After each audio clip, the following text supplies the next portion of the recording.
¿Qué tal, familia? Buenos días. El título del sermón el día de hoy es Prueba y Tentación. Dos caminos distintos.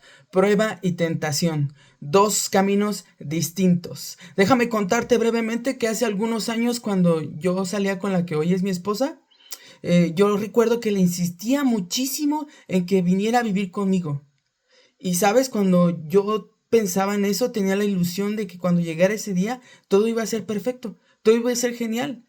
La íbamos a pasar increíble, íbamos a compartir todas las cosas y todo iba a ser color de rosa. Creo que todos hemos, o muchos de nosotros hemos tenido esa idea romántica acerca del matrimonio. Pensamos que cuando vivamos con esa persona a la cual amamos y la cual hasta ese momento parece que es perfecta y que no tiene ningún defecto, todo va a estar genial, que la vamos a pasar muy padre y que si somos felices vamos a ser mucho más felices. Pero sabes, conforme va pasando el tiempo, te das cuenta que los problemas llegan y que hay circunstancias en las que jamás pensaste haber estado. Y esto mismo, o algo similar, me pasó cuando empecé la vida en Cristo. Cuando yo conocí a mi Salvador, yo estaba extasiado, estaba súper emocionado de haber conocido a mi Salvador. Y yo pensaba que no iban a llegar los problemas a mi vida. De hecho, mi frase favorita era: todo lo puedo en Cristo que me fortalece. Y, ¿sabes? Escuchaba en los pasillos de la iglesia personas que decían, tenían conversaciones con otros hermanos y decían algo así como: hey, es que estoy pasando por pruebas. Es que las cosas no van bien en mi matrimonio y no me va bien en las finanzas. Y yo decía, ¿qué? Eso no me va a llegar a mí, porque yo todo lo puedo en Cristo que me fortalece. Yo pensaba que mi vida estaba resuelta con el Señor, pero también cuando va pasando el tiempo me di cuenta que la vida en Cristo también tiene circunstancias en las que jamás pensaste haber estado. Y, ¿sabes? Dios sí está interesado en probar, y te das cuenta que Dios sí está interesado en probar nuestro corazón. Dios sí está interesado también en probar nuestra fe. Y de eso te quiero hablar el día de hoy. Santiago nos muestra que Dios está en el negocio de probar nuestra fe. ¿Por qué no me acompañas en tu Biblia a leer el capítulo 1 de Santiago, versículos 12 al 18? Acompáñame a Santiago capítulo 1, versículos 12 al 18. Y la palabra de Dios dice así: Bienaventurado el hombre que persevera bajo la prueba, porque una vez que ha sido aprobado, recibirá la corona de la vida que el Señor ha prometido a los que lo aman. Que nadie diga cuando es tentado, soy tentado por Dios, porque Dios no puede ser tentado por el mal, y Él mismo no tienta a nadie, sino que cada uno es tentado cuando es llevado y seducido por su propia pasión. Después, cuando la pasión ha concebido, da a luz el pecado, y cuando el pecado es consumado, engendra la muerte. Amados hermanos míos, no se engañen. Toda buena dádiva y todo don perfecto proviene de lo alto, desciende del Padre de las luces, con el cual no hay cambio ni sombra de variación. En el ejercicio de su voluntad, Él nos hizo nacer por la palabra de verdad, para que fuéramos las primicias de sus criaturas. Déjame contarte que cuando Santiago está escribiendo esta carta, la está escribiendo a aquellos judíos que han abrazado la fe en Cristo Jesús y han sido exiliados a causa de la persecución de los romanos. Han sido exiliados también a otros lugares a causa de la persecución de sus hermanos, aquellos judíos que no abrazaron la fe. Y Santiago estaba consciente de que en este momento estos judíos, que como dice él en el principio de su carta, están en la dispersión, a esas 12 tribus que están en la dispersión, él sabía que ellos podrían pasar por pruebas y en esas pruebas se verían vulnerables ante las tentaciones. Pero Santiago empieza con una bienaventuranza. Esto me encanta porque esta bienaventuranza no radica en resistir en la prueba, en perseverar en la prueba, sino que esta dicha radica en lo que tendremos después. La palabra dice que Dios nos dará la corona de la vida que Él ha destinado a los que lo aman. Esa corona de la vida no es la vida eterna, ya que la vida eterna no es por obras, sino por fe. Esta corona de la vida, más bien, es un obsequio que el Señor ha destinado a los que han salido aprobados en medio de haber sido probada su fe. Esta corona de la vida es la que nos hace estar entusiasmados y ser bienaventurados, ser dichosos en medio de las circunstancias.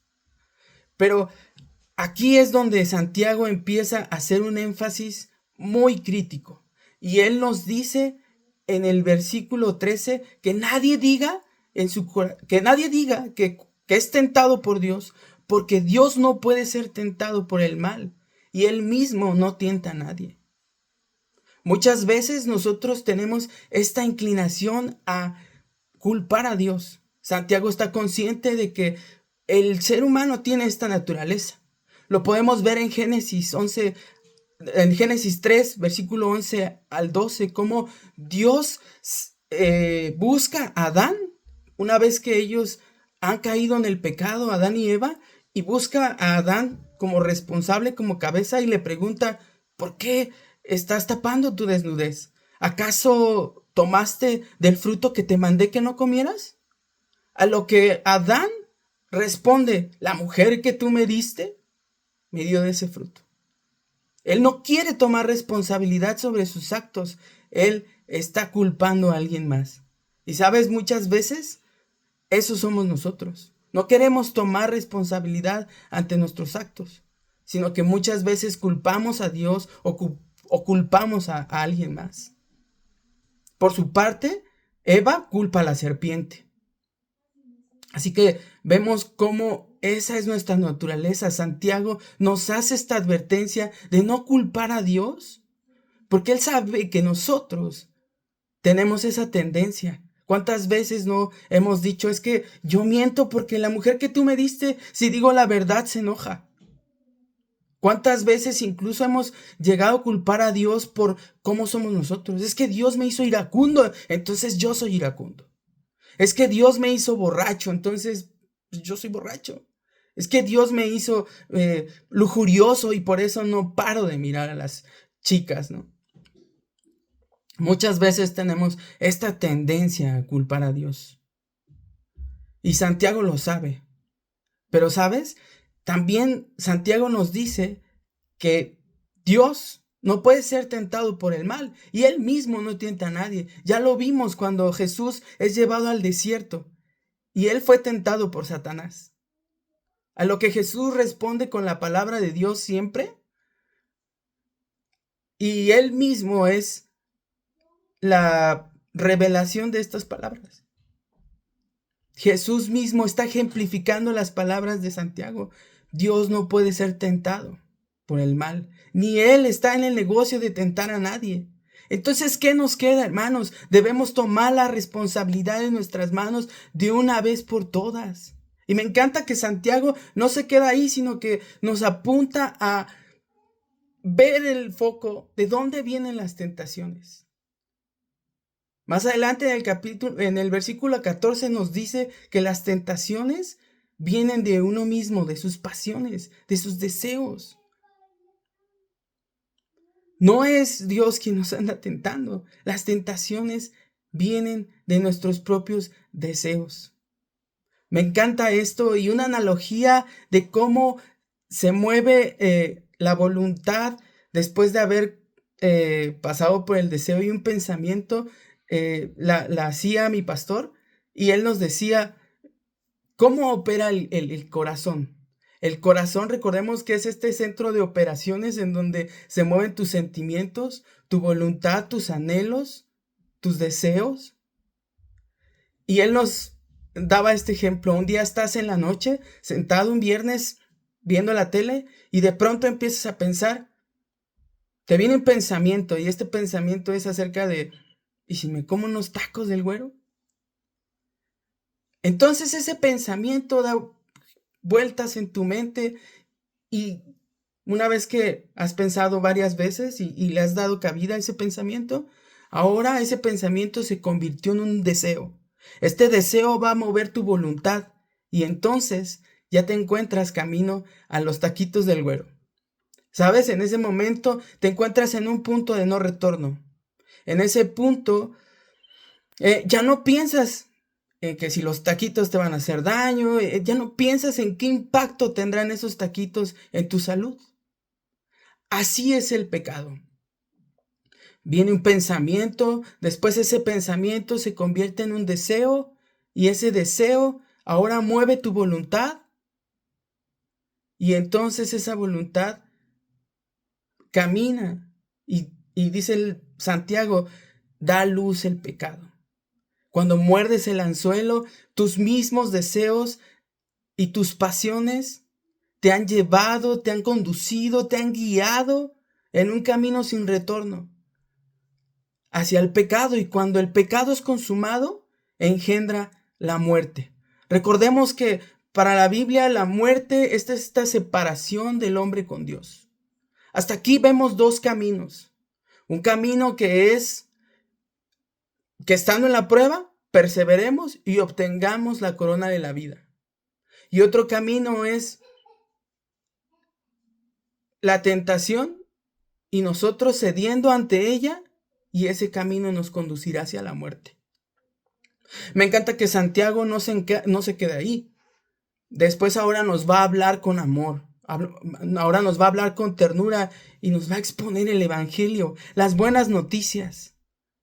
Empieza en el capítulo 16 diciéndonos, amados hermanos míos, no se engañen. No se engañen. Dios no puede ser tentado. Él no anda tentando a nadie. Hazte responsable. Pero ¿sabes qué? En el ejercicio de su voluntad, Dios nos hizo nacer por la palabra de Dios. ¿Sabes? En el ejercicio de la voluntad de Dios, Él nos pudo haber acabado sin misericordia, y eso era justo. Pero Dios es bueno y nos hizo nacer por la palabra.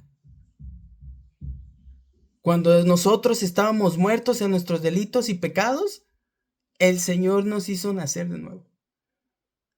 Dios es bueno. De Él proviene toda buena dádiva y todo don perfecto provienen de Él. Desciende de lo alto. Santiago dice del Padre de las luces, en el cual no hay cambio ni sombra de variación. Después Santiago va a afirmar que Dios es bueno, pues Él nos hizo para que fuéramos primicias de sus criaturas. Así que, mi hermano, cuando vengan las tentaciones, cuando vengan las pruebas, cuando tu fe sea probada, debemos de resistir a las tentaciones. Debemos perseverar en medio de la prueba, reconociendo que Dios es bueno, no culpando a Dios por esas tentaciones y reconociendo que vamos a obtener la corona de la vida si nosotros hemos sido aprobados. Así que no sé cuál sea tu circunstancia el día de hoy. Quizás estás en medio de la prueba. Yo te invito a que perseveres, a que te mantengas en intimidad con Dios y en la palabra de Dios, que perseveres en las pruebas. Pero si tú ya cediste a las tentaciones y ya has caído presa del pecado, yo te digo, arrepiéntete, porque Dios es bueno y hoy quiere recordarte para qué fuiste hecho. Y tú fuiste hecho para ser primicia de sus criaturas. Así que hay dos caminos, hermano. Perseveremos en las pruebas. Tomemos responsabilidad sobre nuestras acciones. No culpemos a Dios. Reconozcamos que Dios es bueno. Reconozcamos que Él nos hizo para ser primicias de sus criaturas. Gracias por escucharme.